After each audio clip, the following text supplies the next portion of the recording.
এখন থেকেই ছেলের কানে কানে বলে দিচ্ছি, সে যেন বিয়ে করার আগে থেকেই ঘরবাড়ি গুছিয়ে রাখে। বউ এনে আমার সাথে ঝগড়া করার কোনো অপশনই নাই।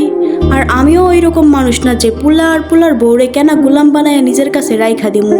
বাচ্চা আমি জন্ম দিছি আমার স্বার্থে, মা হওয়ার জন্য, যাতে সমাজের মানুষ আমারে বন্ধা বলতে না পারে। স্বামী যাতে বাচ্চার উসিলাই ধরে আরেকটা বিয়ে করতে না পারে। জন্ম দিছি বলেই সে আমার কেনা গোলাম হয়ে যায় নাই। ছেলেকে বলে দিব, পরিশ্রম করে নিজেদের সংসার নিজেরা গড়ে নিবা, নিজেরা ভালো থাকবা, নিজেরা রান্না করে খেতে পারলে খাইবা, নয়তো না খাইয়া থাকবা। বেলা 2টা পর্যন্ত মন চাইলে ঘুমাইবা, মন না চাইলে শুয়া থাকবা। তোমাদের সংসার তোমাদের মর্জি, যদ্দূর কামাই করবা অদ্দূর দিয়াই বউ নিয়া চলবা। মাঝে মাঝে এসে আমাদের একটু খোঁজ খবর নিবা, তাহলেই আমরা খুশি।